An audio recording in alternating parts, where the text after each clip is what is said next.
The Detroit Red Wings getting a huge win last night, 5-1 over the Vancouver Canucks. But, of course, more important than the Red Wings getting the win. Obviously, the Red Wings getting a big win is amazing, but Patrick Kane, that's goals number 499 and 500 for his career. And this was a game that I actually went to. Yes, I was there in person. And it was like a spur-of-the-moment thing. You know, I just rang up my brother and I was like, hey, want to go to the Red Wings game? And he was like, sure. And so we went. And then we got to witness hockey history. And I was actually thinking about this with Patrick Kane, his pursuit of 500 career goals. It kind of reminded me of Miguel Cabrera in pursuit of 500 career home runs with the Detroit Tigers. Well, obviously for his career, not all with the Detroit Tigers. He did have a career with the Miami Marlins before that, then the Florida Marlins. But regardless, once Miguel Cabrera got to 499, it took forever to get number 500. You knew it was on his mind every time he was at the plate. And it just like he just couldn't get that monkey off his back. And I was starting to get the vibes of that with Patrick Kane, because it was a while between goals. As a matter of fact, we were approaching a month. Last game he scored a goal in was December 13th at Chicago, and went through a long span. Of course, he got hurt after that, missed a stretch of games, came back around New Year's, but still scoreless since then until last night. And able to get that first goal of the game on the 5-on-3 power play right at the end of the first period. And, you know, being there, it was like, I just had that feeling. I was like, it's going to happen tonight. He just gets 499. He finally, you know, somewhat gets the monkey off his back. It was sitting at 498 forever. And I was like, you know what? It's going to happen. He is going to get to 500 goals tonight. And as the game wore on, he did have a couple more chances. Of course, the Red Wings still playing great. I mean, side note, how about James freaking Van Riemsdyk? This guy, he's like a basketball point guard. He's just setting his teammates up time and time again. Back-to-back goals. They weren't back-to-back, but the next two goals by the Red Wings, both assisted by James Van Riemsdyk. Phenomenal passing. Setting up Axel Sandin-Pellikka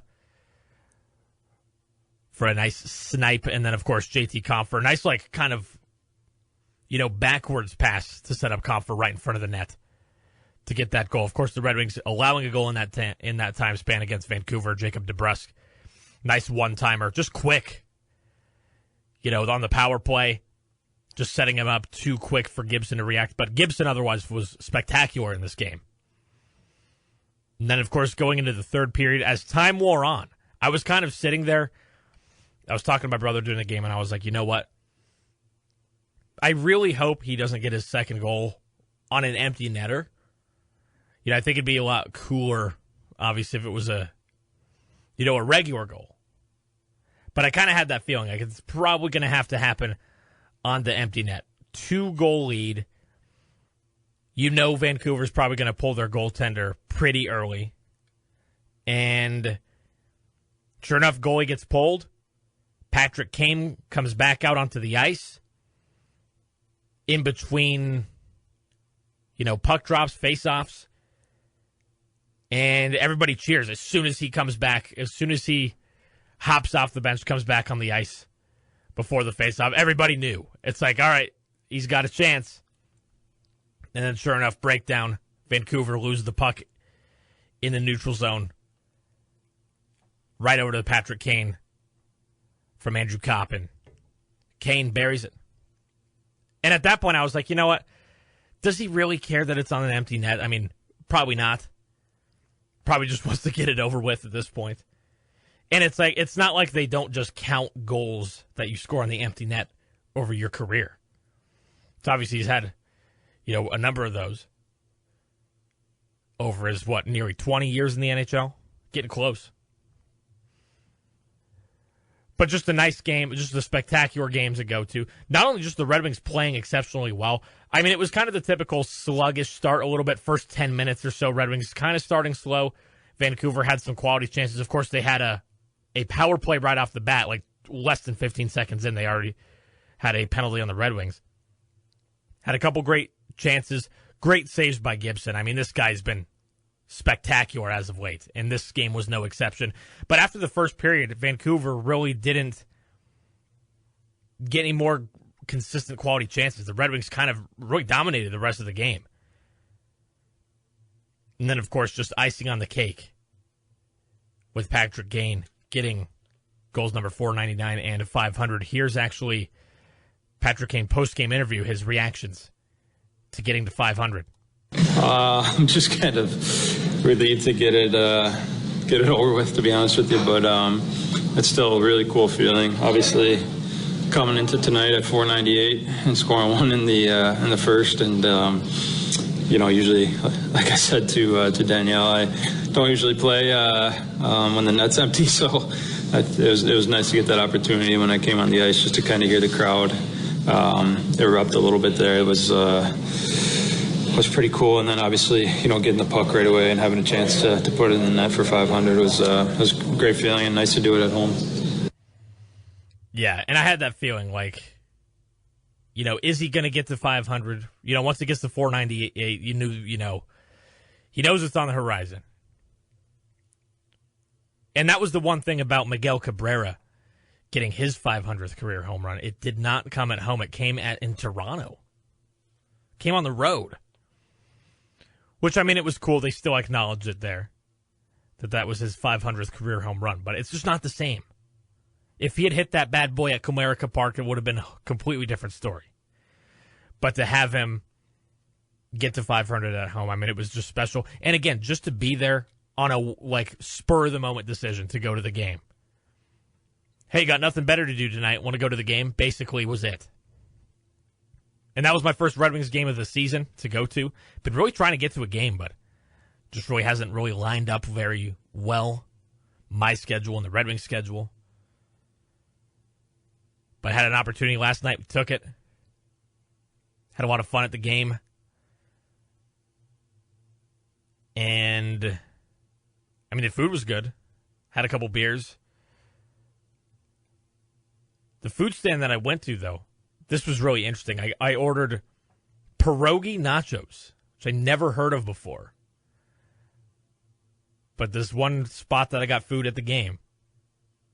Granted, it was expensive. I mean, you do expect to pay premium prices at a professional sporting event for food and drink, but this pierogi nachos, phenomenal. I mean, it's pierogies with nacho cheese, onions, and bacon, kind of like a pierogi twist on nachos, and it was spectacular. So a nice way to enjoy food at the game. And, of course, to see the Red Wings get the win. And that was really solid. Because, again, the last time they played Vancouver, it was on the road, and that was a game where Vancouver arguably dominated throughout the game, but the Red Wings just were able to capitalize on their few chances. And then, of course, in that one, John Gibson as well, standing on his head. Spectacular saves, getting the shutout in that first matchup. And it was, kind of the opposite in this one, where the Red Wings just straight up dominated Vancouver in this one. This was a game that you could see why Vancouver's pretty low in the standings, especially considering the fact that they no longer have Quinn Hughes. They traded him a couple weeks ago to the Minnesota Wild. And speaking of, I was actually looking at some of the stats before the game. I was talking to my brother. Guess who on Vancouver, with obviously Quinn Hughes off the team, who is the points leader for this Vancouver team going into the game? You'd think maybe, Pettersson, maybe Kiefer Sherwood. By the way, had a Shackton a fool moment, the last goal of the game with Lucas Raymond. Just completely ate it on the ice, lost it right in front of the net, and there was Raymond to clean up the mess. That was pretty funny to see. But anyways, neither of those guys It's our old friend Phil Peronic. Of course, playing several seasons with the Red Wings to start his career. Playing the last couple of years in Vancouver. But still, when Philip Peronic is leading your team in points, you know you're in a pretty rough spot. That's quite brutal. Looking at the division standings, the Red Wings are tied for first again with Montreal. Technically second place with one extra game played with 56 points apiece. But it's good to see the Red Wings still continuing to keep pace in the top three of the Atlantic Division standings. As again, you can see a little bit of separation, a little bit. Montreal, Detroit, and Tampa kind of separating themselves from the pack a little bit. I mean, don't look now. I mean, Buffalo's coming up pretty quick in the rearview mirror. They're starting to win a lot of games. They had a hot December just like the Red Wings did after a rough start to the season. But the Red Wings, again, phenomenal win. Congratulations to Patrick Kane for 500 career goals. It was an absolute delight to witness in person. And the Red Wings will be back at it tomorrow on the road. Just a quick one-game road trip up to Quebec to take on the Canadiens du Montréal. Puck drop tomorrow will be at 7 o'clock as the Red Wings try to continue this short two-game winning streak and keep the momentum going in January that they carried over, hopefully, from December, being one of the best teams in the entire NHL in the month of December and really establishing themselves as a force in the Eastern Conference. They then have a back-to-back coming up on Monday and Tuesday at home against Carolina, trying to get some revenge there, and then on the road against the Boston Bruins, a original six matchup there. If you missed today's installment of On the Docket, podcast it at foxsports1019.com or wherever you get your podcasts. Be sure to tune in live weekdays at noon on Jackson's Fox Sports 101.9 FM.